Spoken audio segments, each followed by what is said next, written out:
हरे कृष्णा। निर्जला एकादशी वर्ष में आने वाली सबसे महत्वपूर्ण एकादशी मानी जाती है। इस एकादशी की प्रतीक्षा सभी लोग करते हैं। विशेषकर भक्तों के लिए निर्जला एकादशी एक बड़ा महोत्सव होता है, जिसमें वो अपने आध्यात्मिक बैंक अकाउंट को एकदम फुल कर सकते हैं। लेकिन कुछ माताओं का हमें प्रश्न आया था कि अगर कोई पीरियड्स में है या कोई स्त्री रजोकाल में है तो वो कैसे निर्जला एकादशी व्रत कर सकती हैं, क्योंकि ना तो इसमें कोई पूजा कर सकते हैं ना ही भगवान की सेवा। तो फिर कैसे किया जाए निर्जला व्रत। तो चलिए आज के इस वीडियो में हम जानते हैं कि जो स्त्रियां या जो महिलाएं पीरियड्स में हैं उन्हें निर्जला एकादशी व्रत कैसे करना चाहिए। आइए आज का वीडियो आरंभ करते हैं। प्रत्येक वर्ष ज्येष्ठ मास के शुक्ल पक्ष में आती है पांडव निर्जला एकादशी। भक्तगण प्रत्येक वर्ष में जितनी भी एकादशी का पालन करते हैं उसमें जाने अनजाने में जो भी त्रुटि रह जाती है, व्रत खंडित हो जाता है। इन सभी अपराधों की क्षमा प्रार्थना इस पांडव निर्जला एकादशी का पालन करके मांगी जा सकती है। लेकिन कई बार ऐसा होता है कि इस पांडव निर्जला एकादशी व्रत का पालन करने वाली माताएं, बहनें या महिलाएं उसी समय के अंदर रजोकाल में होती हैं या फिर उनके पीरियड्स आए होते हैं। तो ऐसे में उनके मन में ये संशय आता है कि आखिर उन्हें ये निर्जला एकादशी का पालन कैसे करना चाहिए। तो देखिए कुछ सरल नियम है। सबसे पहला तो ये कि जो भी माताएं निर्जला एकादशी के दिन पीरियड्स में हैं उन्हें प्रातःकाल के नियमों का पालन करना चाहिए। और प्रातःकालीन नियम है सुबह ब्रह्म मुहूर्त में उठना, स्नान करना और भगवान की मंगला आरती के दर्शन करना। वे स्वयं भगवान की मंगला आरती नहीं कर सकती। भगवान की प्रत्यक्ष सेवा, पूजा अर्चना, भोग लगाना, भोग बनाना ये सारे कार्य नहीं कर सकती, लेकिन मंगला आरती के दर्शन कर सकते हैं। उसके बाद हाथ में गंगाजल लेकर भगवान के समक्ष निर्जला एकादशी का संकल्प लेना, ये भी आप कर सकते हैं। उसके बाद तुलसी देवी की पूजा अर्चना नहीं कर सकती, लेकिन तुलसी देवी के समक्ष बैठकर हरे कृष्ण महामंत्र का जप कर सकते हैं। तो इस प्रकार से आप भगवान की किसी भी प्रत्यक्ष सेवा पूजा में संलग्न मत होइए, लेकिन उसके अलावा जितने भी नियम हैं उन सब का पालन आप कर सकते हैं। दूसरा, पीरियड्स के समय में महिलाओं की शारीरिक स्थिति थोड़ी कमज़ोर हो जाती है। उनका शरीर ज़्यादा थकान में होता है, विश्राम की स्थिति में होता है। उन्हें अधिक आराम की आवश्यकता पड़ती है और शरीर को भी नवीन ऊर्जा प्राप्त करने के लिए जल इत्यादि की आवश्यकता पड़ती है। तो ऐसे केसेस में अगर आपको लगता है कि आप संपूर्ण दिन बिना जल के नहीं रह सकते तो आप जल के साथ भी निर्जला एकादशी व्रत रख सकते हैं, उसका उपवास पालन कर सकते हैं। अगर किसी को ज़्यादा शारीरिक समस्या हो रही है तो वे विश्राम भी कर सकते हैं, जल के साथ साथ दूध भी ले सकते हैं, फलाहार भी कर सकते हैं। लेकिन एक नियम जिसका आपको कठोरता से पालन करना है और वो नियम है पूरा दिन हरे कृष्ण महामंत्र का अधिक से अधिक जप करना।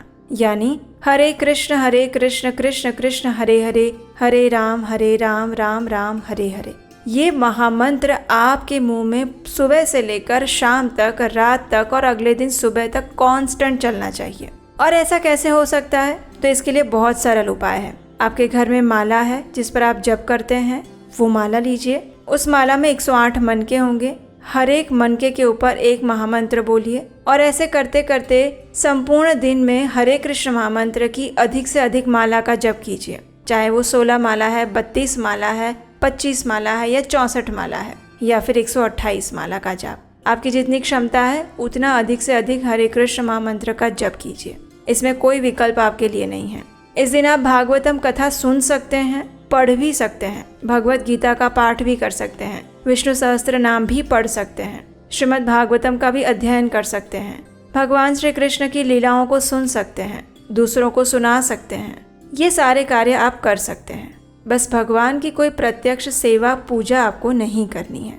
इसके अलावा बाकी सारे नियमों का पालन आप वैसे ही कीजिए जैसे सामान्य लोग करते हैं। प्रयास कीजिए कि ठंडे स्थानों पर रहिए। अगर आपके घर में एसी है या कूलर है तो उसके पास रहिए, क्योंकि गर्मी का समय है तो ऐसे में शरीर को जल की आवश्यकता ज़्यादा पड़ती है। तो शरीर को थकाने वाले कार्य मत कीजिए। ज़्यादा से ज़्यादा ठंडे स्थानों पर रहिए और जितना भी समय तक आप निर्जल व्रत रख सकते हैं उतने समय तक निर्जला व्रत रखिए।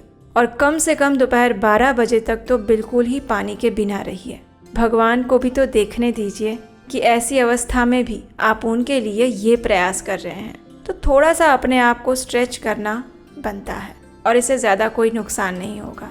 लेकिन हाँ, भगवान के प्रति आपकी श्रद्धा और निष्ठा में ज़रूर बढ़ोतरी होगी। तो इस प्रकार से पीरियड्स के अंदर भी महिलाएं निर्जला एकादशी व्रत कर सकती हैं, इन सभी नियमों का पालन करते हुए।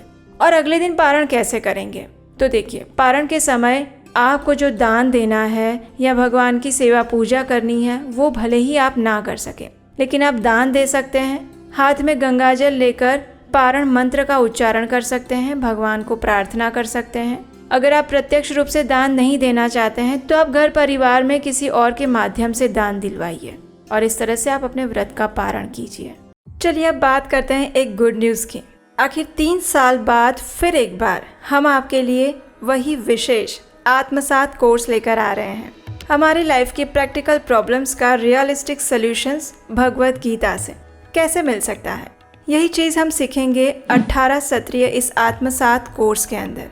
ये कोर्स सिर्फ महिलाओं के लिए है। Women can register themselves. उसका लिंक नीचे डिस्क्रिप्शन बॉक्स में दिया गया है। उस गूगल फॉर्म को भर के आप अपने आप को रजिस्टर कर सकते हैं इस कोर्स के लिए। कोर्स से जुड़ी हुई और भी जानकारी नीचे डिस्क्रिप्शन बॉक्स में मिल जाएगी। भगवत गीता तो हम कई बार पढ़ते हैं, लेकिन उनमें भगवान के द्वारा बताई गई शिक्षाओं को हम अपने जीवन में कैसे उतार सकते हैं, और वो भी आज के आधुनिक समय में भगवान की वो शिक्षाएं हमारे जीवन में कितनी प्रैक्टिकल है, हम उसे अपने जीवन में कैसे आत्मसात कर सकते हैं। यही विषय है हमारे इस 18 सत्रीय भगवत गीता कोर्स का, जिसका नाम है आत्मसात। तो जल्दी कीजिए, आज ही अपने आप को रजिस्टर करें इस कोर्स के लिए। ये कोर्स हम आने वाले दिसंबर महीने में स्टार्ट करने वाले हैं। सीटें बहुत लिमिटेड हैं, इसलिए फर्स्ट कम फर्स्ट सर्व के बेसिस पर आपका रजिस्ट्रेशन दर्ज किया जाएगा। तो अगला नोटिफिकेशन आने की वेट मत कीजिएगा, आज ही अपने आप को रजिस्टर करवाइए। और हम आपको विश्वास दिलाते हैं कि इस कोर्स को करने के बाद आपको भगवत गीता से जुड़ी हुई ऐसी शिक्षाएं और ऐसी इंसाइट्स मिलेंगी जिसके बारे में ना आपने कभी सुना होगा और ना सोचा होगा। महिलाओं के लिए ये कोर्स बहुत ज़्यादा यूनिक, प्रैक्टिकल और बेनिफिशियल होने वाला है। तो जल्दी से अपने आप को और अपने फ्रेंड्स को इस कोर्स के लिए रजिस्टर करने के लिए प्रेरित करें। इस कोर्स की संपूर्ण जानकारी और गूगल फॉर्म का लिंक नीचे डिस्क्रिप्शन बॉक्स में है, वहां जाकर फिल कर सकते हैं।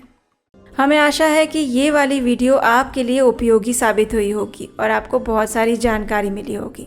अगर इससे जुड़ा और कोई भी प्रश्न आपका रहता है तो भी आप हमें नीचे कमेंट बॉक्स में लिख कर बताइए।